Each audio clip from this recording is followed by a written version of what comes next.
नमस्कार मित्रांनो, मी केभाल चिम आपल्या सर्वांचं माझ्या क्लिक मराठी या यूट्यूब चॅनलवरती सहर्ष स्वागत. मित्रांनो, आपल्या अनेकांना प्रश्न पडलेला असेल की कम्प्युटर किंवा लॅपटॉप असेल यांची स्क्रीन रेकॉर्डिंग कशी करायची.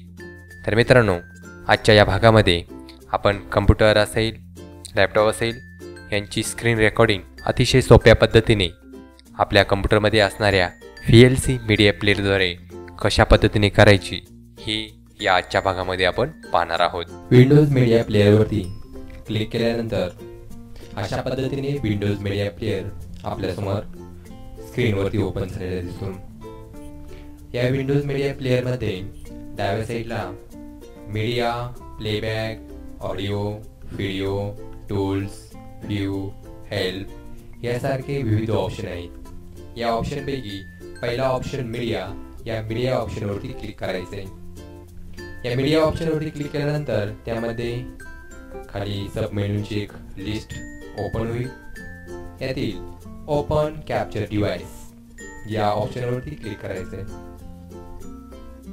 ओपन कॅप्चर डिव्हाइस या ऑप्शनवरती क्लिक केल्यानंतर आपल्यासमोर अशा पद्धतीने एक नवीन विंडो ओपन होईल. या विंडोमध्ये file, disk, network, capture device हे 4 ऑप्शन दिसतात. तर यापैकी कॅप्चर डिव्हाइस या ऑप्शनवरती क्लिक करायचे. या ऑप्शनवरती क्लिक केल्यानंतर पहिल्यांदा आहे कॅप्चर मोड. यासमोर एक आपल्याला छोटा ॲरो दिसतोय, डाऊन ॲरो. या छोट्या ॲरोवरती क्लिक करायचे. या ॲरोवर क्लिक केल्यानंतर खाली 3 सब मेनू येतात. यापैकी सगळ्यात शेवटचा सब मेनू डेस्कटॉप याला सिलेक्ट करायचं आणि क्लिक करायचं. पहा, कॅप्चर मोड या ठिकाणी आपण डेस्कटॉप निवडलेला आहे, कारण आपल्याला या डेस्कटॉपची रेकॉर्डिंग करायची. चला तर पुढचा ऑप्शन आहे desire frame rate for the capture. अशा प्रकारचा पुढचा एक ऑप्शन आहे. त्याच्या पुढे लिहिलेले 1.00 f/s. तर हे जे डिझायर फ्रेम रेट आहे, तर याचा डिझायर फ्रेम रेट आपल्याला हा 30 करायचा आहे. तर येथे मी सिम्पली कीबोर्डवरून बॅकस्पेस बटन दाबून 30 टाईप करतो, किंवा या संख्येच्या पुढे अप अँड डाऊन अशा प्रकारचे 2 एरो असतात. तिथून सुद्धा आपण अशा पद्धतीने आपल्याला जी संख्या हवी ती आपण इथं सिलेक्ट करू शकतो. आता इथं 30 हा डिझायर फ्रेम रेट का ठेवायचा, कमी का नाही किंवा अति जास्त का नाही. तर आपल्याला सध्या स्क्रीनवरती कोणत्या प्रमाणात काम करायचंय, कसली स्क्रीन रेकॉर्डिंग करायची, त्यामध्ये जास्त हालचाल होणार आहे का, यानुसार आपण तो डिझायर फ्रेम रेट हा सिलेक्ट करायचा आहे. जर जास्त काही हालचाल नसेल, फक्त रेकॉर्डिंग करायचं असेल, स्थिर रेकॉर्डिंग करायचं असेल, तर कमी जरी ठेवला तरी आपल्याला तो फ्रेम रेट चालू शकतो. चला पुढे खाली आपल्याला एक बटन दिसते प्ले नावाचं. या प्ले बटनच्या पुढे एक डाऊन ॲरो दिसतोय. या ॲरोवरती क्लिक करूया. त्यामध्ये खाली आपल्याला 4 वेगवेगळे ऑप्शन येतात. त्यापैकी लास्ट ऑप्शन कॉन्व्हर्ट, या कॉन्व्हर्टला क्लिक करायचे. या कॉन्व्हर्टला क्लिक केल्यानंतर कॉन्व्हर्टची एक नवीन विंडो आपल्यासमोर ओपन झालेली दिसेल. या कॉन्व्हर्ट विंडोमध्ये डेस्टिनेशन, पहा, डेस्टिनेशन म्हणजे आपण जी आता स्क्रीन रेकॉर्डिंग करणार आहोत, या स्क्रीन रेकॉर्डिंगची जी फाईल असेल ती कोणत्या ठिकाणी, कोणत्या फोल्डरमध्ये सेव्ह करायची, याला म्हणायचं डेस्टिनेशन. तर या ऑप्शनमधून आपल्याला ती फाईल कुठे सेव्ह करायची, ड्राईव्ह C, D किंवा जो असेल, किंवा एखादी पर्टिक्युलर जी काही फाईल असेल त्यामध्ये आपल्याला त्याचा हा पाथ इथून निवडायचा आहे. तर यासाठी पहा, ब्राउज या बटनावरती क्लिक करायचं. ब्राउज या बटनावर क्लिक केल्यानंतर मला ही फाईल डेस्कटॉपवर हवी, म्हणून मी डेस्कटॉपवर क्लिक करतो. डेस्कटॉपवरती मी एक VLC नावाचा एक फोल्डर बनवून ठेवलेला आहे. आता मला या VLC फोल्डरमध्ये आवश्यक आहे, म्हणून मी या VLC फोल्डरवरती डबल क्लिक करतो. पहा, डेस्कटॉपवरती VLC नावाचा एक फोल्डर आहे. आणि या VLC फोल्डरमध्ये आपण जे आता रेकॉर्डिंग करणार आहोत ती मला ती हवी, म्हणून मी त्या फोल्डरचा हात दिलेला आहे, डेस्टिनेशन दिलेलं आहे. पुढे फाईल नेम. आता फाईल नेम मी एक फाईल नेम टाकतो,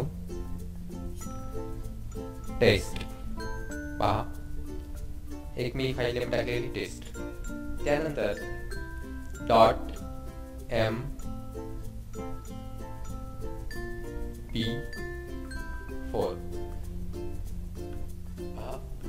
त्याच्या पुढे .mp4 अशा प्रकारचं एक्सटेन्शन द्यायचे. तुम्ही कोणतंही नाव टाका, तुमच्या आवडीचं नाव टाका. त्यानंतर त्याच्या पुढे .mp4 अशा प्रकारचं एक्सटेन्शन जोडायचंच. जर आपण हे एक्सटेन्शन दिलं नाही .mp4 तर आपली स्क्रीन रेकॉर्डिंगची फाईल सेव्ह होणार नाही. त्यामुळे ज्या फाईलचं आपण जे नाव देऊ, एक्झाम, टेस्ट किंवा आपलं स्वतःचं नाव असेल किंवा ज्याची रेकॉर्डिंग करायची त्याबद्दल जे काही असेल त्याचं नाव दिल्यानंतर आणि .mp4 हे द्यायचं. ठीक आहे. पुढे सेव्ह या बटनावरती क्लिक करायचं. पहा, डेस्टिनेशन जी काही आपली प्रक्रिया होती ती पूर्ण झालेली आहे. पुढे प्रोफाईलच्या समोर आपल्याला एक छोटा डाऊन एरो दिसतोय. यावर क्लिक केल्यानंतर अशा पद्धतीने वेगवेगळे ऑप्शन आपल्या समोर प्रकट झालेले दिसतात. त्यापैकी पहिला MP4 आहे, नंतर TS आहे, OGG आहे, ASF आहे. पहा, या अशा वेगवेगळ्या प्रकारचे वेगवेगळे फॉर्मॅट आपल्याला या ठिकाणी दिसतात. तर हे फॉर्मॅट म्हणजे काय, तर आपण जी स्क्रीन रेकॉर्डिंग करणार आहोत तो जो व्हिडिओ तयार होईल तो व्हिडिओ कोणत्या फॉर्मॅटमध्ये तुम्हाला हवा आहे तो फॉर्मॅट या ऑप्शनमधून आपल्याला निवडायचा आहे. तर चला, मला MP4 प्रकारची फाईल हवी म्हणून मी MP4 ला सिलेक्ट करतो. पुढे स्टार्ट या बटनावर क्लिक करा. स्टार्ट या बटनावर क्लिक केल्यानंतर पहा, अशा पद्धतीने थोड्या वेळापूर्वी आपण जेव्हा VLC मीडिया प्लेअर ओपन केला तेव्हा या ठिकाणी स्ट्रीमिंग हे नाव नव्हतं. आपण जेव्हा स्टार्ट केलं, त्या स्टार्ट बटनावर क्लिक केल्यानंतर आता लगेच आपली ही स्क्रीनची रेकॉर्डिंग ही स्टार्ट झालेली आहे. पहा, इथे स्ट्रीमिंग नाव आलेले आहे. त्याचप्रमाणे इकडे उजव्या कोपऱ्यात खाली तुम्हाला दिसत असेल किंवा नसेल, आय डोंट नो, परंतु इथं टायमिंग सुद्धा रनिंग होऊ राहिलेलं आहे, रेकॉर्डिंग होऊ राहिली आहे, त्याचा टायमिंग या ठिकाणी दिसतोय. पहा, मी जी काही कृती करेल ती सर्व कृती डेस्कटॉपवर सर्व कृती ही रेकॉर्ड होईल. चला, मी आता एक पिक्चरचा स्लाइड शो ओपन करतो. पहा, या सर्व कृती आपल्या या ठिकाणी सेव्ह होणार आहेत. अशा पद्धतीने या सेव्ह होणार आहेत. चला, आता पुन्हा आपण VLC मीडिया प्लेअर मध्ये आलेलो. आपलं स्ट्रीमिंग, आपली स्क्रीन रेकॉर्डिंग ही चालू आहे. आता ही स्क्रीन रेकॉर्डिंग आता बंद कशी करायची, तर यासाठी एकदम सोपं आहे. आपल्या या VLC मीडिया प्लेअरच्या उजव्या कोपऱ्यात वरती जे क्लोजचं बटन दिसते क्रॉस रेड कलर मध्ये, त्यावरती आपण क्लिक करायचंय. आणि यावरती क्लिक केल्यानंतर आपण जे डेस्टिनेशन दिलं होतं, आपण जो फोल्डर सिलेक्ट केलेला होता आपलं रेकॉर्डिंग सेव्ह होण्यासाठी, त्या फोल्डरमध्ये आपली रेकॉर्डिंग ही सेव्ह झालेली आपल्याला आढळेल. चला तर पाहूया आपली रेकॉर्डिंग सेव्ह झाली आहे का नाही. पहा, मी या ठिकाणी क्लोज बटनावरती क्लिक करतो. VLC फोल्डरला मी ओपन करतो. पहा, या ठिकाणी टेस्ट नावाची जी आपण फाईल तयार केली होती ती या ठिकाणी डिस्प्ले झालेली आहे. याचा अर्थ आपली फाईल ही रेडी झालेली आहे, स्क्रीन रेकॉर्डिंग झालेली आहे. पहा, स्ट्रीमिंग इथून पुढे जी आपली स्क्रीन रेकॉर्डिंग चालू होती ती अशा पद्धतीने चालूच आहे. पहा, अशा पद्धतीने आपली ही स्क्रीन रेकॉर्डिंग चालू होती. आपण जी कृती केलेली आहे ती या व्हिडिओमध्ये रेकॉर्ड झालेली आहे.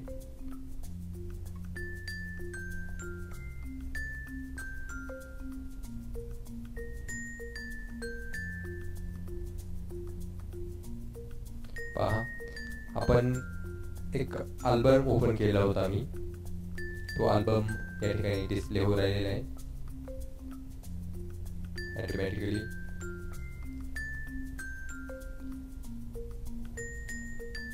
पहा, अशा पद्धतीने आपण कोणत्याही अतिरिक्त सॉफ्टवेअर शिवाय आपण VLC मीडिया प्लेअरच्या साहाय्याने आपल्या कम्प्युटरच्या स्क्रीनची रेकॉर्डिंग करू शकतो. अतिशय सोपी पद्धती आहे. चला तर आपल्याला हा व्हिडिओ आवडला असल्यास नक्की लाईक करा. मित्रांनो, आपला हा click Marathi YouTube channel subscribe करायला विसरू नका. सबस्क्राईब करण्यासाठी तुम्ही पाहत असलेल्या व्हिडिओच्या खाली लाल रंगाचे जे सबस्क्राईब बटन दिसते त्यावर क्लिक करा. सबस्क्राईब केल्यावर मी अपलोड केलेल्या व्हिडिओचे लेटेस्ट अपडेट